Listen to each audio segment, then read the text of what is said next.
প্রিয় দর্শক, আপনারা কি জানেন যে বাংলাদেশের যে আইন, সেই আইনে কত বছর পর্যন্ত একজনকে শিশু বলা হয়? জানার কথা, কারণ আমাদের এখানে নতুন 2013 সালে যে আইন হয়েছে, সেই আইন অনুযায়ী 18 বছরের আগ পর্যন্ত, মানে যাদের বয়স 18 হয়ে গেছে, তারা শিশু নন, তারা ভোট টোট দিতে পারেন। তার আগের সময়টা পর্যন্ত সবাই আইন অনুযায়ী শিশু। মানে এই সময়ে আপনি যা কিছু অপরাধ করবেন, আপনার বিচার কিন্তু প্রাপ্ত বয়স্কদের জন্য যে বিচার, সেরকমভাবে হবে না। তো এই যে গত 2-3 দিন ধরে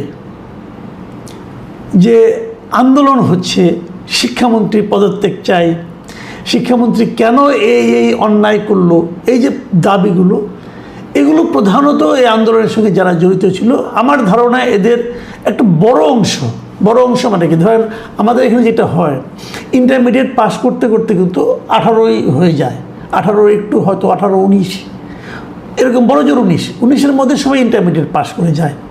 আমাদের আমলেও তাই ছিল, আমাদের আরও একটু আগে হতো। তো এরা সবাই শিশুই কিন্তু আমি ধরব। এই শিশুদের যে ভোগান্তির শিকার হতে হয়েছে, এর জন্য শিক্ষামন্ত্রীকে সবাই দায়ী করছেন, আমিও করেছি। আমিও মনে করি উনি কাজটা অন্যায় করেছেন, উনি ভুল করেছেন, উনি অযোগ্যতার পরিচয় দিয়েছেন, সবই আমি বলছি। এবং তারপর উনি আবার সেটা ভুল স্বীকারও করেছেন, সরিও বলেছেন, সবই ঠিক আছে। কিন্তু এই শিশুরা শিক্ষামন্ত্রীর পদত্যাগের দাবিতে অনড়, তাকে পদত্যাগ করতেই হবে। আন্দোলন এখন স্থিমিত হয়ে গেছে, কিন্তু আমরা এই আন্দোলন চলাকালে কি দেখলাম, এটা নিয়ে আমি একটু আলোচনা করতে চাই আজকে। কারণ আমি মনে করি এই আলোচনাটা আমাদের সমাজের জন্য, আমাদের অভিভাবকদের জন্য, এই শিশুদের যারা অভিভাবক, তাদের জন্য খুব জরুরি। আপনাকে বুঝতে হবে আপনার ঘরের যে শিশুটা আছে, রাস্তায় গেলে তার আচরণটা কি হয়, এটা আপনাকে বুঝতে হবে। কারণ না বুঝলে রাস্তার লোকের, যারা রাস্তা দ্বারা পথচারী, ধর আমরা রাস্তায় পথচারী, আমাদের যতটা না ক্ষতি হবে, তার চেয়ে অনেক বেশি ক্ষতির শিকার আপনি হবেন। দেখুন, আমি কয়েকজন শিশুর কিছু কাণ্ড কারখানা আপনাদেরকে একটু দেখাতে চাই। খুব ছোট ছোট ভিডিও, আমি সাধারণত ভিডিও দেখাই না, কিন্তু এই ভিডিওগুলো দেখাচ্ছি এই কারণে যে এগুলো সাধারণ মানুষের ভিডিও তুলেছে, কোনো প্রফেশনাল লোকের তোলা না। হয়তো রাস্তা দিয়ে কেউ যাচ্ছিল, উনি দেখেছেন, নিজের মোবাইলে একটু ভিডিও তুলেছেন, এটা সোশ্যাল মিডিয়ায় আমি দেখতে পাচ্ছি। আমি ছোট 10 সেকেন্ড করে আমি আপনাদের কয়েকটা ভিডিও দেখাবো। প্রথম যে ভিডিওটা আপনারা দেখবেন, সেখানে আপনারা দেখেন যে একজন লোক মোটর বাইক নিয়ে যাচ্ছেন। এই ঘটনাটা শাহবাগ এলাকায়, এবং ওইখানে ওনারা ব্লকেট দিয়েছিল স্টুডেন্টরা, এবং স্টুডেন্টদের ব্লকেটের এখানে উনি যাচ্ছিলেন। এই জন্য ওনার প্রথমে থামানো হয়েছে, পরে ওনার কাছ থেকে চাবিটা নিয়ে নেওয়া হয়েছে ওনার গাড়ি থেকে। এবং ওই ভদ্রলোক বারবার বলছিলেন যে তোমরা আমার চাবি কেন নিচ্ছ, এবং যে নিচ্ছে সে চাবি নিয়ে চলে যাচ্ছে। তো এই যে ঘটনাটা ভাবুন, একটা শিশু সে এরকম করতে পারে? এই ভদ্রলোকের মোটর সাইকেলের চাবিটা যদি সে নিয়ে নেয়, তাকে তো খুঁজে পাবে না ভিড়ের মধ্যে, সে কে নিল সে জানলো না। ওই লোকটা যে মোটর সাইকেল চালক যিনি আছেন, ওনার ভোগান্তিটা কোন পর্যায়ে হয়েছিল শেষ পর্যন্ত আমরা জানি না। ওনার কী অপরাধ বলুন তো? আপনার শিশু যে কাজটা করলো, এই শিশুর একজন পিতা আছেন, এই শিশুর একজন মাতা আছেন, এই শিশুর একটা পরিবার আছে। আপনারা ভাবুন, আপনার এই শিশুর এই চেহারা কি আপনারা আগে দেখেছেন? এবং তারও চেয়ে প্রয়োজনীয় কথা হলো, এই চেহারাটা এরকম একটা আচরণ করাটা কি জরুরি ছিল, প্রয়োজনীয় ছিল? কি বলবেন তাকে আপনারা? দ্বিতীয় যে ভিডিওটা আমি দেখাচ্ছি, সেটা হলো খুবই আলোচিত একটা ভিডিও। সেটা হলো যে আপনি দেখেন, ওই যে আলোচনার জন্য একজন স্টুডেন্ট ভেতরে গিয়েছিল, এবং বেরিয়ে এসে সে বলল যে 12 কোটি শিক্ষার্থীর প্রতিনিধি হিসেবে সে ভেতরে গিয়েছিল, তার সঙ্গে ঠিক ব্যবহারটা করা হয়নি। তাকে গুরুত্ব দেওয়া হয়নি, এর জবাব ওদেরকে দিতে হবে, যদি দিতে না পারেন তাহলে তার খবর আছে, অ্যাটসেট্রা অ্যাটসেট্রা, হুমকি। এর চেহারা দেখে কিন্তু শিশুর প্রতি মনে হয়, খুবই কোমল চেহারা একটা, কিন্তু ওনার কথাগুলি শুনলে মাথা খারাপ হয়ে যায়। উনি কে? ওনার গায়ে দেখেন, গলায় দেখেন, ওনার গলায় যে স্কুলের যে কার্ডটা আছে সেখানে লেখা মাইলস্টোন স্কুল, তার মানে মাইলস্টোন স্কুলে সে পড়ে। এখন এই যে মাইলস্টোন স্কুলে পড়া যে স্টুডেন্ট, তিনি ওখানে যে ছাত্রদের প্রতিনিধি হিসাবে আলোচনা করতে গিয়েছিলেন এবং উনি খুব ক্ষিপ্ত হয়ে, বিরক্ত হয়ে বের হয়ে এসেছেন। কিন্তু আজকে দেখলাম মাইলস্টোন স্কুল বলতেছে এই মেয়েটা তাদের স্কুলের একসময় স্টুডেন্ট ছিল, কিন্তু তার বিভিন্ন রকম বেপরোয়া আচরণের কারণে তাকে স্কুল থেকে তারা টিসি দিয়ে দিয়েছে, মানে ট্রান্সফার সার্টিফিকেট দিয়ে দিয়েছে। উনি বর্তমানে আর ওই স্কুলের স্টুডেন্ট নন। তো যে মেয়েটা ওই স্কুলের স্টুডেন্ট না, সেই স্কুলের কার্ড সে কেন গলায় ঝুলিয়েছে? তার মানে সে যখন আলোচনা করতে গিয়েছে, সে একজন প্রতারক হিসেবে আলোচনা করতে গিয়েছে, নিজের যে পরিচয় সে আলোচনা করতে গিয়েছে, সেই পরিচয়টা তার জন্য কোনো ভ্যালিড পরিচয় নয়। উনি আদৌ স্টুডেন্ট কিনা অথবা থাকলে কোন স্কুলের স্টুডেন্ট তার কিছুই কেউ জানে না, কিন্তু উনি বিশাল নেত্রী এবং 12 কোটি স্টুডেন্টের প্রতিনিধি। এই শিশু জানেও না যে কতজন স্টুডেন্ট ইন্টারমিডিয়েট পরীক্ষা দিচ্ছে, সে 12 কোটি বলে ফেললো মুখস্থ। তো মাথা খারাপ হয়ে যায় এদের।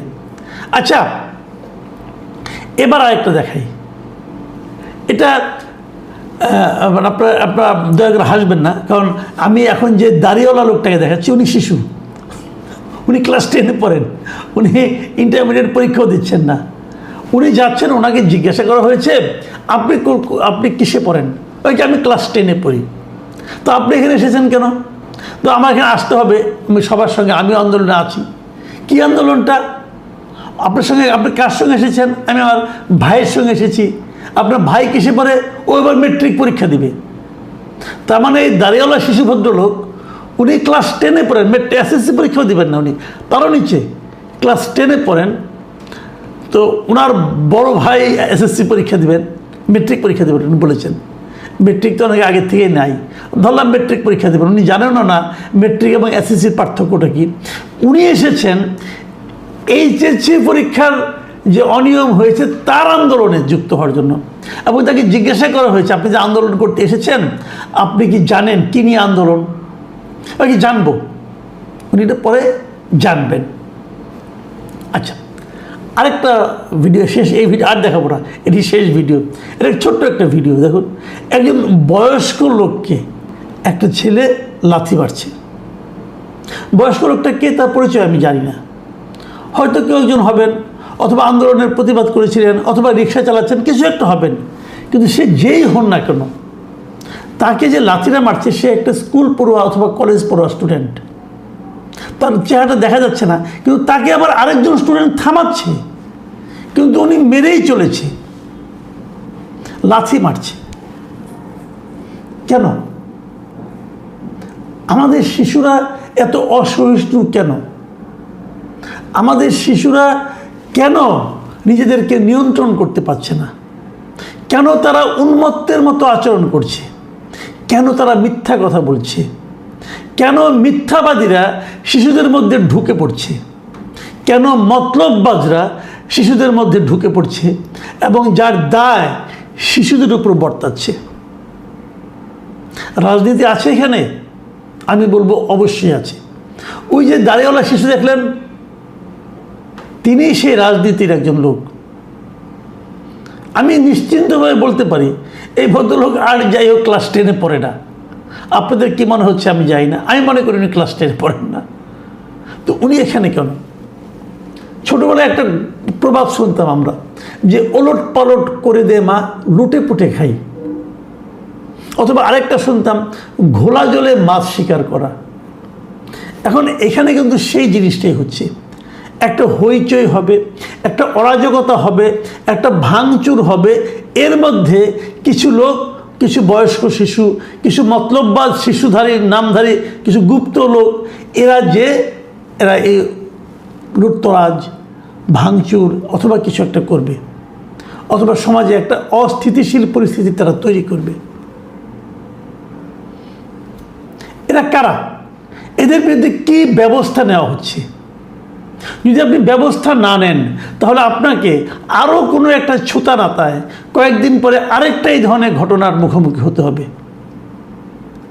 একটা মনে রাখবেন একটা জিনিস, আইন কিন্তু কেউ ইচ্ছে এমনি এমনি মানে না। বিশৃঙ্খলা তৈরি যখন হয় তখন সেটা থামানোর জন্য কিছু আইন থাকে, সে আইনগুলো কেউ এমনি এমনি মানে না। পৃথিবীর সবাই যদি আইন এমনি এমনি মানত তাহলে তো আইন প্রয়োগকারী সংস্থারই দরকার হতো না। আইন মানাতে হয়।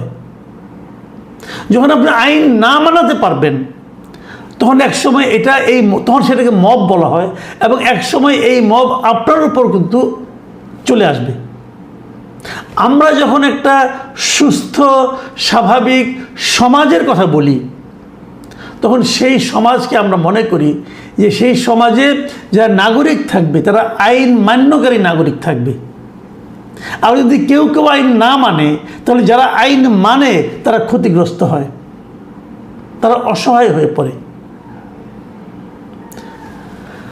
আমি কিন্তু বলছি না একবারও যে শিক্ষামন্ত্রী যে কাজটা করেছেন, শিক্ষামন্ত্রীর মন্ত্রণালয় যে কাজটা করেছেন, শিক্ষা মন্ত্রণালয় যে কাজ করেছেন, প্রশ্নপত্র ভুল করেছেন, দুর্যোগের মধ্যে পরীক্ষা দিতে স্টুডেন্টদেরকে বাধ্য করেছেন, এই সবগুলি ন্যাক্কারজনক ঘটনা। কিন্তু পাশাপাশি আমি এটাও বলবো, এই ন্যাক্কারজনক ঘটনার সুযোগ যারা নিচ্ছে, যারা শিক্ষামন্ত্রী পদত্যাগ দাবি করছে, এখনই করতে হবে। উনি সরি বলার পরে না সরি মানব না, পদত্যাগ তাকে করতে হবে। আচ্ছা ভাবুন তো, শিক্ষামন্ত্রী পদত্যাগ করলেন, তাদের কি প্রশ্নপত্র ঠিক হয়ে যাবে? তাদের কি যারা ভিজেছিল তাদের জ্বরটা ভালো হয়ে যাবে? তা তো হবে না। তাহলে পদত্যাগ কোনো সমাধান নয়। কিন্তু আপনারা ক্ষুব্ধ হয়েছেন, ক্ষোভ প্রকাশ করেছেন, ওকে। এখন এই যে পদত্যাগের দাবিটা করেছেন আপনারা, এই দাবি নিয়ে যখন আপনারা লেগে আছেন তখনই কিন্তু এই সমস্ত বিপজ্জনক শিশু আপনাদের মধ্যে ঢুকে পড়ছে। তখনই কিন্তু শিশুদের এই সমস্ত বিপজ্জনক আচরণ সাধারণ মানুষের কাছে দৃশ্যমান হয়ে উঠছে।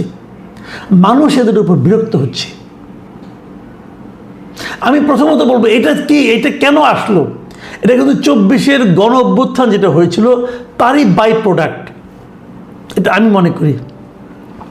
এবং এই বাই প্রোডাক্টটাকেই ডক্টর ইউনূসের যে অন্তর্বর্তীকালীন সরকার ছিল তারা এটাকে নার্সিং করেছে। এই আচরণটাকে তারা প্রশ্রয় দিয়েছে। আমি কিন্তু গালাগালি কোনো ভিডিও দেখাইনি আপনাদের। গালাগালির ভিডিওগুলি দেখতেন তাহলে তো আপনাদের মাথা খারাপ হয়ে যেত। আমি দেখাইনি কারণ ওটা এত অশ্লীল গালাগালি আমি শুনেছি এবার এই আন্দোলনে, এই শিক্ষকদের মানে স্টুডেন্টদের আন্দোলনে এবারেরটা। এত অশ্লীল গালাগালি, শিক্ষামন্ত্রীকে যেভাবে তারা সম্বর্ধন করছে, এগুলো কোনো ভদ্রতা নয়। আপনি একজনকে সমালোচনা করেন, তার কর্মকাণ্ডের সমালোচনা লজিক্যালি করেন ভাই। আমি শিশুদেরকে বলছি, আপনাদেরকে আপনি বলে সম্বোধন করছি। তুমি বললে আবার না জানি কি কোন ঝামেলায় আমি পড়ে যাই। তো আপনাদেরকে বলছি, আপনাদের লেখাপড়া করেছেন, আপনারা লেখাপড়া করছেন, আপনার স্টুডেন্ট ইন্টারমিডিয়েট পড়েন, তার মানে কি পাশ করার পর আপনারা বিশ্ববিদ্যালয়ে যাবেন, কেউ দেশের বাইরে যাবেন। যখন দেশের বাইরে যাবেন ওখানে যেও কি আপনারা এই আচরণ করবেন? কোন বাংলাদেশকে আপনারা বাইরে রিপ্রেজেন্ট করবেন? মানুষের সমালোচনা নানাভাবে করা যায়। অভদ্রতা কেন? অশ্লীল গালি কেন? আমরা কিন্তু দেখেছি 24-এর গণ আন্দোলনের পর যখন মবটা খুব বেশি একদম মহামারী রূপে ধারণ করলো সরকারি প্রশ্রয়ে, তখন এই সমস্ত অশ্রাব্য গালাগালিরও একটা হিড়িক পড়ে গেল। এই গালাগালি, অশ্লীল ভাষায় গালাগালি করতে করতে তো একজন জাতীয় বীর হয়ে গেলেন, সেটাও আমরা দেখেছি। এবং এই যে তাদেরকে যে অশ্লীলতাকে যে একভাবে আপনার প্যাম্পার করা, এর কারণেই কিন্তু এই সমস্ত শিশুদের মধ্যে সেটা ঢুকে গেছে। আরেকটা ঘটনা ঘটেছে, আমরা যেটা বলি যে আপনার শিশু যে অনলাইনে আছে, কন্টিনিউয়াস অনলাইনে, সেখানেও কিন্তু এই ধরনের গালাগালি, এই ধরনের আচরণ, এই ধরনের রুক্ষতা, এই ধরনের বড়দেরকে অপমান করার প্রবণতা তাদের মনোজগতে কিন্তু প্রবেশ করেছে। ওই যে ছেলেটা বয়স্ক লোকটাকে লাথি মারলো, আপনি নিশ্চিত থাকেন তার মধ্যে কোনো অপরাধবোধ কাজ করে না। সে তার পিতাকেও এভাবে মারতে পারবে যদি তার পিতা তার চাহিদা না মেটায়। আমাদের সমাজ কোন দিকে যাচ্ছে, আমাদের শিশুরা কোন দিকে যাচ্ছে, সতর্ক হতে হবে। এটা কিন্তু সরকারের দায়িত্ব না, এটা প্রত্যেকটা পরিবারের দায়িত্ব, প্রত্যেকটা পিতা মাতার দায়িত্ব। আপনার সন্তানের দিকে তাকান, একবার ভাবুন আপনার এই সন্তান বাইরে যেয়ে কী করছে। প্রিয় দর্শক, এখন এ পর্যন্তই। আল্লাহ হাফেজ।